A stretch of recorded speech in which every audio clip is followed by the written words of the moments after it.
Boa noite, irmãos. Nós vamos continuar nessa noite, falando sobre as bem-aventuranças. A gente começou na terça-feira com o estudo desses versículos do Evangelho de Mateus e hoje nós vamos continuar. Vamos então abrir as nossas Bíblias em Mateus 5. Hoje nós vamos ler os versículos 4, 5 e 6. Mateus 5, versículos 4, 5 e 6. Diz assim a palavra do Senhor. Bem-aventurados os que choram, porque eles serão consolados. Bem-aventurados os mansos, porque eles herdarão a terra. Bem-aventurados os que têm fome e sede de justiça, porque eles serão saciados. Amém, amém. A palavra de Deus, então, continua nos dizendo a respeito das bem-aventuranças. Nós vimos na terça-feira que a palavra bem-aventurado significa aquele que é abençoado, aquele que é feliz, aquele que é rico. E esses conselhos, então, Jesus deixou para que nós vivêssemos de uma maneira mais adequada ao caráter cristão, mais parecida com aquilo que ele era, para que nós vivêssemos da maneira como ele viveu e como ele deseja que nós vivêssemos. Então, nesses versículos que nós lemos hoje, a primeira bem-aventurança é bem-aventurado os que choram. Abençoados são os que choram. Mas que choram por causa de quê? Porque a gente às vezes chora por muitos motivos, né? Mas essas pessoas que choram aqui na palavra de Deus não são aquelas que choram por causa de tristeza ou que choram por causa de derrotas, não. Jesus está falando, olha, bem-aventurado aqueles que choram porque eles enxergam qual é a sua verdadeira condição e eles choram então de arrependimento pelos seus pecados. Jesus estava dizendo o seguinte, olha, essa bem-aventurança, ela está ligada diretamente àquela pessoa que é humilde de espírito, aquela pessoa que reconhece que Jesus é o seu Salvador e que sem Jesus ela não pode então fazer nada. Então, quando ela reconhece a condição dela de pecadora e a necessidade que ela tem de Jesus, ela então chora pelos seus pecados, ela chora de arrependimento, ela chora ao ver o pecado do mundo, ela chora de ver a condição das outras pessoas, ela se apaixona pelas almas perdidas e ela chora por causa disso.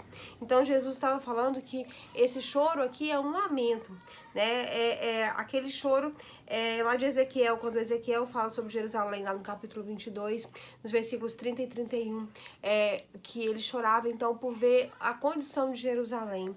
E a gente pode chorar então por muitos motivos, pelos nossos pecados, pela nossa nação, pelos nossos amigos e conhecidos, pelos males humanos, pelo sofrimento dos outros, e todas as vezes que a gente chora por esses motivos, que a gente lamenta por essas coisas, a palavra de Deus nos diz que nós seremos então consolados, porque Jesus, então, ele vai ouvir as nossas orações, ele vai se dispor a vir a atender os nossos pedidos, porque ele entende a sinceridade e a contrição do nosso coração. O salmista nos diz que um coração quebrantado e contrito nunca é desprezado pelo Senhor, E é isso que Jesus está dizendo aqui, olha, se o seu coração estiver quebrantado, se você estiver contrito pelos seus pecados, pelo pecado dos outros, se você entender a necessidade de salvação, a sua própria e a dos outros, e chorar por isso, você vai ser então consolado. No próximo versículo vem a terceira bem-aventurança, que são bem-aventurados, são abençoados, são felizes aqueles que são mansos, Ser manso é quando a gente é agredido pelo mal, mas não se deixa dominar pela amargura, A gente sabe que a gente está num mundo que o mal atinge todas as pessoas de igual modo, inclusive nós que somos filhos e servos de Deus, somos atingidos pelo mal.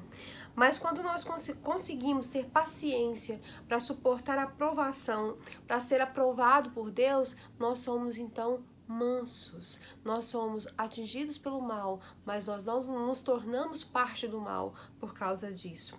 Essa promessa é parecida com o que está escrito lá no Salmo 37, nos versículos 10 e 11, quando Jesus diz que Apenas os mansos são capazes de discernir que a nossa luta não é contra pessoas, mas ela é contra os poderes e autoridades, contra os dominadores deste mundo, das trevas, contra as forças espirituais do mal nas regiões celestiais. Isso está lá em Efésios 6,12.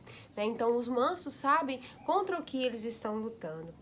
Bem-aventurados os mansos, porque eles não se deixam dominar pela ira ou pelo poder humano. A sua confiança está completamente no Senhor. Os mansos vão ser recompensados, eles vão herdar a terra. Mas que terra?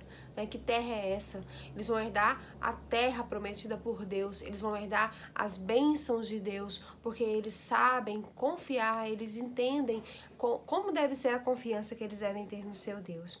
A gente tem que lembrar que manso é aquela pessoa que confia em Deus restritamente e se entrega à sua autoridade mesmo sem compreender os seus planos, né? Então a gente precisa entender que mansidão é isso, não lutar contra os desígnios, os propósitos de Deus, e entender que a nossa luta não é contra as pessoas, não é contra a carne, mas é contra os seres espirituais. Então nós precisamos, mesmo quando somos atingidos pelo mal, não nos tornar parte do mal, não nos tornar pessoas amarguradas, cheios de ódio, que não perdoam, né? Nós precisamos entender que a vontade de Deus é soberana nas nossas vidas e que nós devemos aceitar a vontade de Deus, seja ela qual for, e ser manso, né? Ser manso nas nossas atitudes.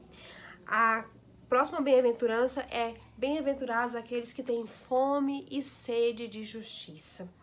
Fome e sede eram dois elementos comuns na época de Jesus, né? As pessoas andavam muito a pé, iam de um lugar para o outro, tinha muito calor. E Jesus, então, passava, às vezes, muito tempo ensinando e as pessoas não tinham o que comer. A gente viu isso lá nas duas ocasiões que Jesus multiplicou os pães e os peixes. Então, a fome, às vezes, era tão forte que as pessoas, então, não sabiam como fazer. Hoje a gente vive essa realidade. Às vezes a fome, as pessoas têm deficiências de vitamina, muitas crianças e muitas pessoas doentes por causa da fome. Então a fome é um sentimento, a sede são sentimentos assim que levam o ser humano ao seu limite da capacidade. E as pessoas fazem às vezes coisas inexplicáveis por estarem com fome, né? Às vezes com sede. Então Jesus falou o seguinte: olha, essa força, essa intensidade de quem tem fome, de quem tem sede, é o que vocês devem ter quando vocês pensarem na justiça, né? Então a gente precisa ter essa fome, essa necessidade, essa sede de justiça. Mas de qual justiça? Da justiça dos homens? Não. Da justiça de Deus. A gente precisa buscar a ser saciado pela justiça do Senhor, ser saciado pela palavra de Deus, pelos ensinamentos do Senhor. Nós precisamos buscar entender o que é justo diante do nosso Deus e fazer isso. Então Jesus disse: olha, igual como uma pessoa que está morrendo de fome, vocês devem amar a justiça. Como uma pessoa que está morrendo de fome ama a comida, ou está morrendo de sede ama a água, vocês devem amar a justiça. E é isso então que ele diz, que quando nós temos fome e sede de justiça, nós vamos ser fartos, nós vamos ser saciados, porque ele então vai nos dar esse entendimento. Então que nós possamos aplicar isso nas nossas vidas, nós possamos chorar pelos nossos pecados, estar contritos diante do Senhor, ser mansos, ter fome, ter sede de justiça. Amém? Amanhã nós vamos continuar terminando essas bem-aventuranças e agora nós vamos orar ao Senhor pelos nossos pedidos de oração, para que Deus esteja então nos abençoando. Vamos orar, irmãos, pelo nosso país, pelo nosso mundo, para que Deus continue nos abençoando, nos livrando dos males, abençoando as nossas autoridades, para que elas tenham discernimento, para que Deus então nos ajude também a entender qual é o nosso propósito nessa situação toda. Vamos orar também pelos profissionais de saúde que continuam trabalhando. Vamos orar pela nossa igreja, para que Deus nos dê sustento. Nós tivemos um pequeno incidente com o nosso templo ali, né? Um carro bateu na nossa porta, destruiu as portas, tanto as externas de ferro como as internas de vidro. Mas, mais uma vez, Deus provou o seu amor para conosco, porque além, né, de nós não termos tido ninguém que se machucou, Deus ainda levantou muitas pessoas para nos ajudarem. Nós já estamos providenciando o trabalho lá, o conserto lá e Deus levantou mesmo muitas pessoas e nós temos que louvar a Deus por isso, porque Deus tem cuidado de nós nunca podemos duvidar disso, irmãos, Ele cuida de nós. Vamos orar pelos irmãos que estão enfermos, pelos que estão idosos. Nós temos recebidos muitos pedidos de oração por enfermos, não só na nossa igreja, dos nossos familiares, mas também dos batistas de um modo geral. Alguns pastores, missionários que estão com coronavírus, estão enfermos, outras famílias já enlutadas. Vamos orar, vamos clamar a misericórdia de Deus sobre o povo dele nesse instante, sobre a face da terra. Vamos orar também por aqueles irmãos que estão precisando de emprego, às vezes estão com a situação financeira já complicada, ou já estão prevendo alguma coisa difícil, que o Senhor tenha misericórdia deles, porque nós sabemos que o nosso Deus também é o Deus da provisão, Ele nos sustenta, Ele cuida de nós, é a Ele que nós devemos recorrer nesses momentos de dificuldades. Vamos orar também pelos nossos amigos, familiares não crentes, para que Deus use toda essa situação, todo esse momento para tocar no coração dessas pessoas, porque é tempo de arrependimento, é tempo de graça, é tempo de nós buscarmos ao Senhor. Então que Deus esteja mudando o coração dessas pessoas que estão próximas de nós e que precisam da graça e da misericórdia de Deus. Vamos clamar ao Senhor por isso. Em especial algumas pessoas que me pediram, para que citasse os seus nomes nesse momento aqui. A irmã Lígia pediu pelo Jonathan, para que Deus esteja abençoando, abrindo porta de trabalho. Também a irmã Maria de Fátima pediu pela sua amiga Fátima Claudino. Vamos continuar orando por ela. Também a Adélia, sobrinha do pastor que está enferma, e também o seu cunhado Geraldo, que está enfermo. Vamos orar também para que Deus tenha misericórdia. Também pela vida da Sueli, pela vida do Rosiron e da Cidinha, que estão acompanhando sempre a gente lá em Porá, que Deus esteja abençoando. Pelo Fausto, pela sua família. Vamos orar também pela irmã Maria da Penha, que está passando por um momento de muita dificuldade com o seu irmão. Então vamos orar para que Deus esteja abençoando ela e a sua família, assim como também todas as outras famílias da igreja, todos os outros irmãos que estão enfermos, todos que são idosos, todos aqueles que estão no grupo de risco, para que Deus tenha então misericórdia de cada um. Vamos orar ao Senhor nesse instante. Senhor Deus e Pai, o Senhor que é o Deus da graça, o Senhor que conhece os nossos corações. Ó Deus, através de Jesus Cristo, nesse instante, nós chegamos ao Senhor, ao Teu trono de graça, confiadamente. Ó Deus, porque nós sabemos que o Senhor é poderoso para fazer aquilo que nós pedimos e muito mais do que nós pedimos e pensamos. Nesse instante, queremos colocar diante do Senhor cada um desses pedidos que foi feito. Ó Deus, que a Tua graça venha sobre nós. Ó Deus, que o Senhor cure as enfermidades, se assim for da Tua vontade. Que o Senhor, ó Deus, abra as portas de trabalho. Que o Senhor dê sustento material, que o Senhor dê sustento espiritual para a Tua igreja. Senhor, que o Senhor abençoe aquelas pessoas que estão em viagem, aquelas pessoas, ó Deus, que estão precisando de um novo emprego, ó Deus, ou que estão passando já por dificuldades financeiras, ou preocupadas, ó Deus, que o Senhor venha com a Tua mão de poder sobre essas vidas, que nós possamos entender que nós dependemos única e exclusivamente do Senhor, e que o Senhor possa, ó Deus, fazer morada nos nossos corações, que o Senhor possa nos agraciar, ó Deus, com a paz que vem do Senhor, ó Deus, que nós possamos estar tranquilos, seguros e confiantes no Senhor.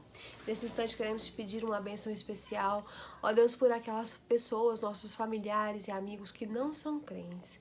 Ó Deus, nós sabemos que o Senhor está próximo e nós precisamos, ó Deus, levar o Teu Evangelho, precisamos orar por essas pessoas todos os dias, para que o Senhor então faça uma obra de transformação na vida delas, porque o Senhor pode. Então abençoa cada familiar que não é crente dos nossos irmãos, abençoa, ó Deus, cada amigo dos nossos irmãos por quem eles têm orado. Abençoa também, ó Deus, as pessoas que estão ouvindo a Tua palavra nesses momentos. Ó Deus, faz morada, transforma vidas, ó Deus, resgata essas almas da perdição. Senhor, também nesse instante quero colocar diante do Senhor, de uma maneira muito especial, a nossa igreja. Muito obrigada porque nesses dias, apesar das dificuldades que vivemos, o Senhor provou o Seu amor mais uma vez para conosco. Ó Deus, muito obrigado pelas pessoas que o Senhor levantou, levantou e que nos ajudaram. E muito obrigada porque o Senhor foi fiel conosco e o Senhor nos abençoou e o Senhor esteve conosco. Senhor, continua nos sustentando, sustentando a cada irmão no seu lar, sustentando a cada família, ó Deus, e que ao final desses dias, quando nós nos reencontrarmos, possamos ter experiências maravilhosas desse convívio direto com o Senhor nesses dias que nós estamos tendo. Nós te louvamos, te engrandecemos, exaltamos o teu nome, em nome de Jesus. Amém. Amém.